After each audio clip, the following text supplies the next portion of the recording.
Hola, bienvenido seas. Si te interesa conocer algunos de los misterios contenidos en el prólogo de San Juan, también cómo nos afecta el combate entre la luz y las tinieblas, y lo que son las tipologías en la Biblia, y muchas cosas más, acompáñanos en esta entrega del curso del Evangelio de San Juan. Nos vemos en un momento, pues ya iniciamos.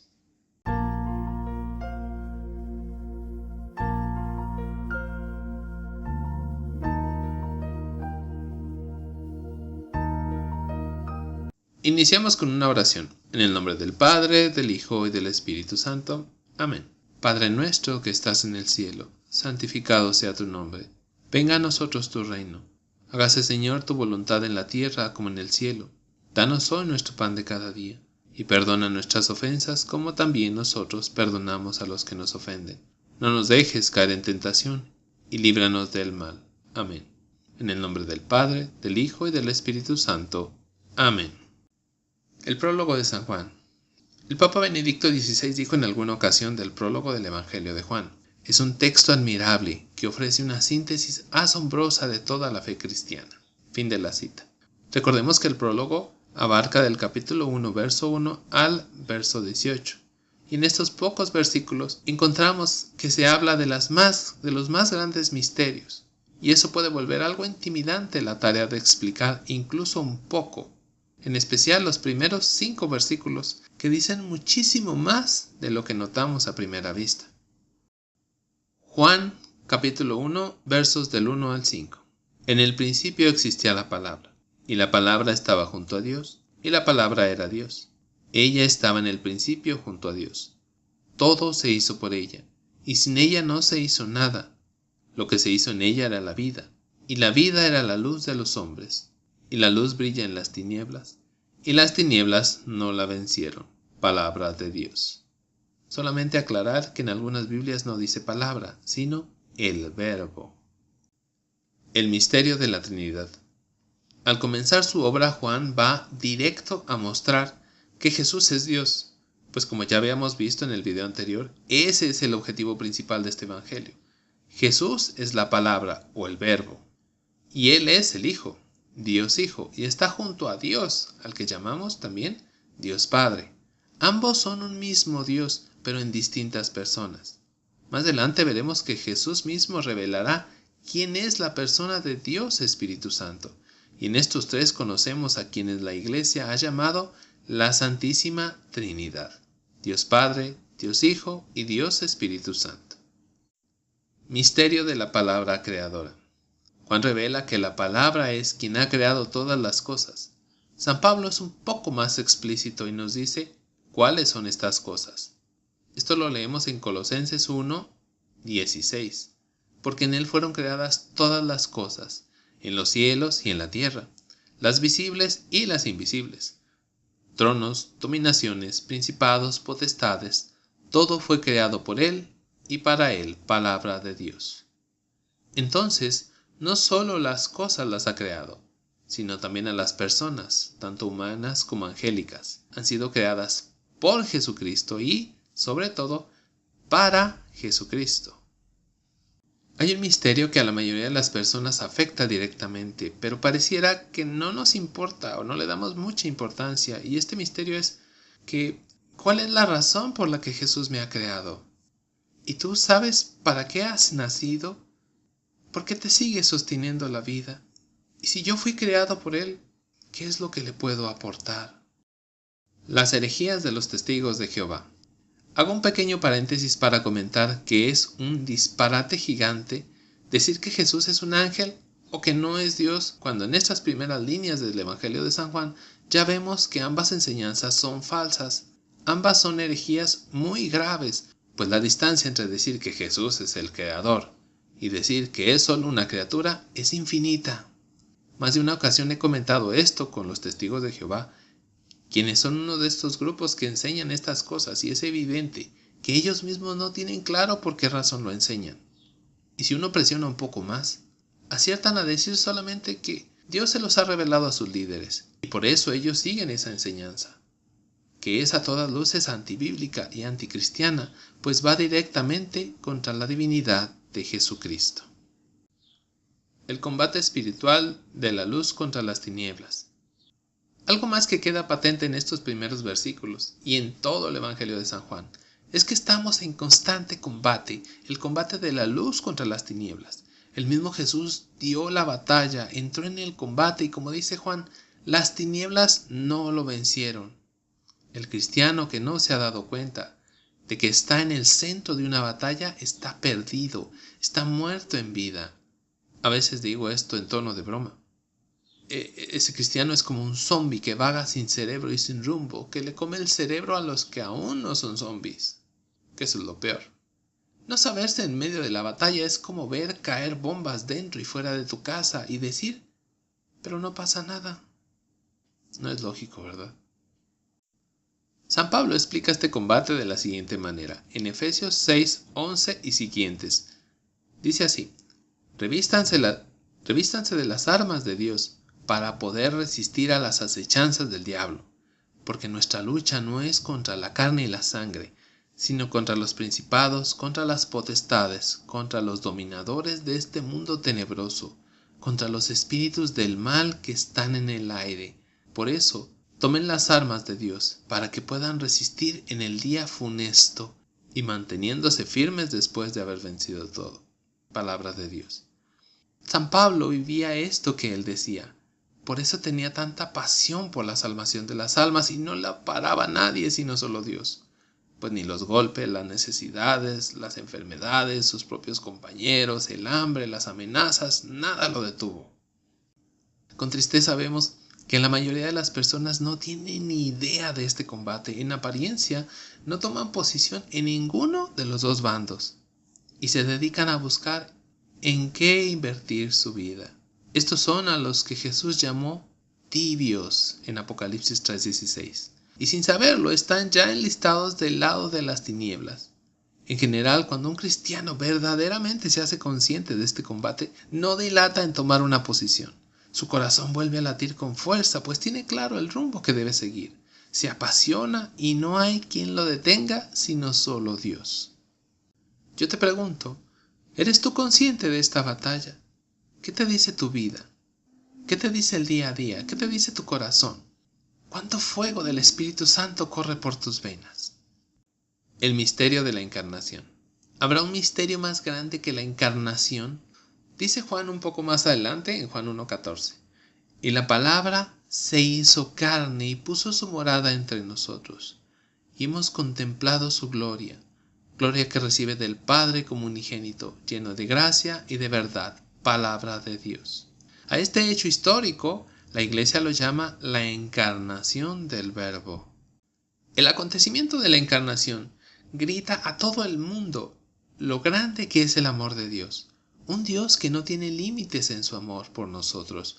Un Dios que no espera, sino que sale a buscar a la oveja perdida.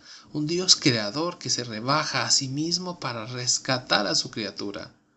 También el apóstol San Pablo nos habla en estos términos en Filipenses 2 del 6 al 8, donde hablando de Jesucristo dice, el cual, siendo de condición divina, no retuvo ávidamente el ser igual a Dios, sino que se despojó de sí mismo, tomando condición de siervo, haciéndose semejante a los hombres, y apareciendo en su porte como un hombre, y se humilló a sí mismo, obedeciendo hasta la muerte y muerte de cruz. Palabra de Dios. Dios se involucra en nuestra salvación de una manera en la que es difícil de entender, si no es con el lenguaje del amor infinito. De otra manera no se entiende que el Todopoderoso tome condición humana, tome condición de servidor, de siervo, o como algunas Biblias dicen, de esclavo. No se entiende. Y aparte que acepte incluso una muerte humillante. Este hecho de la encarnación de Dios es algo con lo que los mismos apóstoles debían de lidiar. En efecto, el mismo Juan declara que todo espíritu que confiesa a Jesucristo venido en carne mortal es de Dios, y quien no lo confiesa es el anticristo. Esto viene en primera de Juan 4, del 3 al 4. En la carta a los Hebreos también vemos que Jesús declara que el Padre le ha dado un cuerpo y viene a cumplir su voluntad. Esto lo hallas en Hebreos 10, del 5 al 7. Mucho más hay en estas primeras líneas del Evangelio, Por eso te invito a que te pongas en oración, invocando al Espíritu Santo, las leas con calma y reflexiones detenidamente y pregúntate, ¿qué es lo que Dios me quiere comunicar con estas palabras? ¿Qué es una tipología en la Biblia? Para comprender mejor las enseñanzas de San Juan es preciso que sepamos lo que es la tipología en la Biblia. El Catecismo de la Iglesia Católica, en el número 128, nos dice que en las obras de Dios en la Antigua Alianza hay prefiguraciones de lo que Dios realizó en la plenitud de los tiempos, en la persona de su Hijo encarnado. Es decir, en el Antiguo Testamento existen personas, lugares, situaciones que nos hablan de lo que sucederá en el Nuevo Testamento, especialmente en la persona de Jesús. Jesús como el nuevo Adán. Uno de los ejemplos más conocidos es el de Jesucristo como el nuevo Adán, pues San Pablo enseña que ahora tenemos un nuevo Adán, que es el Cristo, el cual, con sus actos, repara lo que el antiguo Adán dañó. Por ejemplo, en 1 Corintios 15:22 dice lo siguiente: pues del mismo modo que por Adán mueren todos, así también todos revivirán en Cristo, palabra de Dios.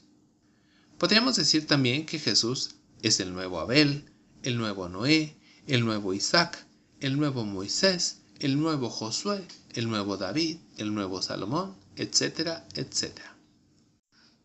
La serpiente de bronce prefigura del crucificado. El mismo Jesús nos dice que la serpiente que plantó Moisés en el desierto es prefigura suya.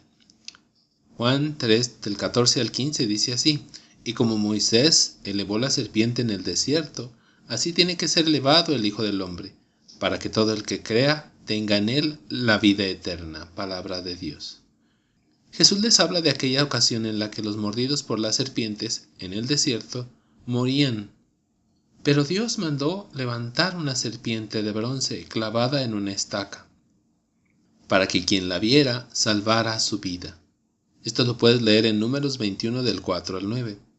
Pues bien, ahora es el Hijo de Dios crucificado al que hay que ver para salvar no solo la vida temporal, sino la vida eterna, y no caer al infierno por la mordida de la serpiente antigua, quien nos acecha en este desierto de la vida.